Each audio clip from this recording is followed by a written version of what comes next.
Estamos en contacto ya con Cristian Cruz, abogado de derechos humanos, querellante en el caso Cheire. Ayer el juez Carroza,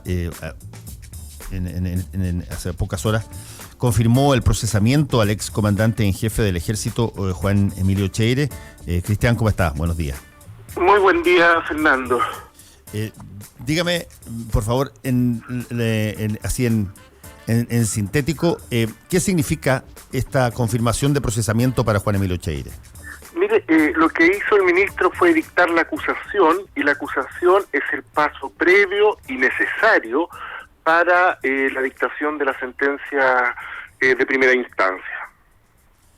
Ok, entonces ya el juez Carroza estaría pronto a la posibilidad de emitir sentencia, ¿o todavía falta mucho?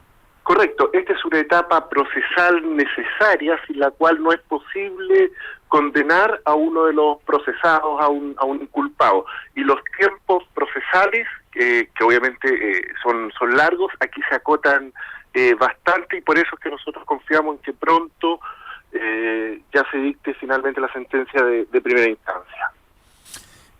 Los delitos específicos por los cuales el excomandante en jefe del ejército, Juan Emilio Cheire, está procesado, ¿son exactamente los mismos desde el principio o han ido variando en las distintas instancias de ratificación? No, el ministro lo ha acusado en calidad de cómplice de 15 homicidios calificados, es decir, de todas las víctimas ejecutadas aquella jornada al interior del regimiento serenense. 15 son. ¿Estos están en el marco de lo que se conoce como la caravana de la muerte, o hay otros que están fuera de ese marco? No, todos ellos dentro del marco de la caravana de la muerte, episodio La Serena. Para hacer una breve reseña, por si acaso alguien no tiene idea qué sé yo, bajó del plato volador ayer y no sabe de lo que estamos hablando con el abogado de derechos humanos Cristian Cruz. El caso de Caravana de la Muerte fue básicamente una misión de una patrulla que comandaba un general y varias otras personas que estaban todas después asociadas a la DINA, y que se encargó de lo que se denominó revisar una serie de procesos que básicamente lo que tenían como objetivo era mostrar una situación brutal ejemplificadora a las poblaciones de que básicamente no se iba a tolerar determinadas conductas asociadas en esa época a las militancias de izquierda, y finalmente se pasó por todo sobre el proceso, los procesos legales que había, y se ejecutó a una serie de personas en distintas ciudades del país, incluyendo en este caso La Serena, ¿verdad, Cristian? Efectivamente, y esto en absoluta concomitancia con las tropas locales. De hecho, así lo han referido militares que participaron de tal. ¿Qué es lo que quiero decir? Que aquí no fue la tropa que iba al interior del helicóptero Puma, que descendió sobre los respectivos regimientos y fueron a buscar a los detenidos para ejecutarlo. No, aquí hubo un acuerdo con los organismos de inteligencia militar local, que ya tenían a los prisioneros, y ahí deciden, y en el caso específico La Serena, actúan de conjunto en los crímenes. Ahora, eso es bien interesante porque uno tiene la impresión, o por lo menos es que uno sigue el debate político del país, que básicamente aquí se está ante personas que fueron víctimas o familiares de las víctimas, las que entregan la información de lo que pasó, y lo que usted está diciendo es que hay también parte muy importante en términos de los testigos de militares, exmilitares. En el caso de la Caravana de la Muerte incluso hay oficiales, altos oficiales en un momento dado, que se resisten a ejecutar estas cosas, y creo que algunos de ellos son cesados del cargo, digamos. Mire, en el caso específico de La Serena, incluso hay un funcionario, un militar de planta del área de inteligencia, que da cuenta que tras las ejecuciones él va inmediatamente donde Juan Emilio Cheire, su superior, y son bastantes los testimonios que dan cuenta que él era en ese instante el responsable del área de inteligencia de ese fortín militar, y le dice, bueno, aquí tenemos que dar una explicación, por lo tanto, ¿qué vamos a hacer? y ahí concuerdan o empiezan a concordar lo que es la redacción de este bando, que da cuenta de manera mendaz, mentirosa, que las 15 víctimas en realidad eran ellas las culpables de su propia muerte porque se les acusa de terroristas, de asesinos, de criminales, y que han sido ejecutadas dentro de un marco de un juicio debido proceso. Ahí empezó el camino de la mentira, y justamente ese camino de la mentira lo inicia Juan Emilio Cheire. A ver, estamos conversando con el abogado de Derechos Humanos Cristian Cruz, querellante en el denominado caso Cheire. Juan Emilio Cheire, en ese caso, y su abogado lo ha dicho varias veces, él señala que era un joven oficial recién ascendido y que por lo tanto no tenía ninguno de los conocimientos que se le achacan por parte de las víctimas u otros testigos militares, porque él era solamente un ayudante de segunda en el regimiento de La Serena y por lo tanto no tenía acceso a toda la información que se está diciendo. ¿Eso se pudo constatar en términos fehacientes que no era así? No, por supuesto que no es así. Y tal es así que usted dentro de un proceso, cuando defiende a un inculpado y ese inculpado ha sido procesado, usted o apela o puede recurrir de amparo, o en el transcurso del sumario, y el sumario se ha cerrado 2 veces desde que fue procesado Juan Emilio Cheire, pide que se deje sin efecto el autoprocesamiento. Por lo tanto, uno es el humo que podemos ver a través de los medios de prensa, me refiero a la defensa del señor Cheire, y la otra en términos procesales. No hizo nada de lo que yo acabo de señalar para intentar demostrar o siquiera señalar dentro del proceso que ese procesamiento era errado.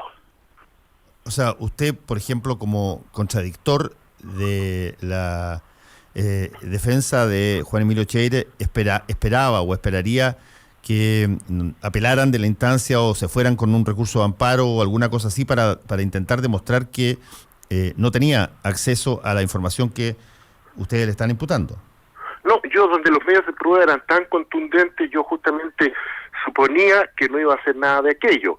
Pero si yo estoy defendiendo a una persona que es inocente, no tenga la menor duda que voy a recurrir ya de amparo, hubiese apelado o hubiese tomado otro de los mecanismos procesales durante el sumario para tratar de revertir la situación. Hablamos un poquitito de lo que venía ahora. Y usted señaló que ya está casi todo listo para la sentencia. Sin embargo, esta es una instancia que puede ser apelada, ¿verdad? No, mire, lo que viene ahora es, en definitiva, el ministro nos notifica formalmente, se nos hace entrega, en términos simples, de un documento donde dice, mire, este es el compendio de elementos de prueba, de convicción que hay, y en virtud de esto yo estimo que los inculpados, los imputados cometieron tal delito, en el caso de Cheire, el de homicidio, los 15 homicidios calificados, y en este caso en calidad de cómplice. Y ahí nos dice, señores, ¿qué tienen que decir? Y uno es el momento, en términos figurativos, de hacer oír, ese momento de hacer oír sus pretensiones, en términos figurativos, porque uno las escribe. Entonces uno dice, señor ministro, nosotros en materia penal pretendemos esto. Y que es lo que uno va a decir, que vamos a solicitar las penas más elevadas para no solo Cheire, sino que el resto también de los inculpados, y pretender cuáles también son las agravantes que nosotros entendemos deben ser consideradas en la materia, y demás que, le insisto, pretensiones y otros que nosotros tengamos en materia penal sobre el particular. Solicitar también medios de prueba, y de eso se le da traslado, se le entrega después a la contraparte, y para que ellos vean qué es lo que van a hacer. Sí, se ha centrado esto muchísimo en la figura del ex comandante en jefe del ejército, pero usted mismo acaba de mencionar que hay una serie de otras personas que también están asociados a la misma al mismo delito. ¿Quiénes son esas personas y de qué condición tenían en la época? Bueno, parte de la tropa que iba al interior del helicóptero Puma, que es cierto, recorrió el país desde Puerto Montt hasta Arica, y también parte de la tropa local. De la tropa local tenemos al comandante del regimiento, tenemos también a otro oficial, entre ellos Larenas Carmona, más conocido como el Loco Larenas, que era muy amigo de Juan Emilio Cheire, que llegó a ser durante los gobiernos democráticos llegó a ser jefe de gabinete del subsecretario de Guerra.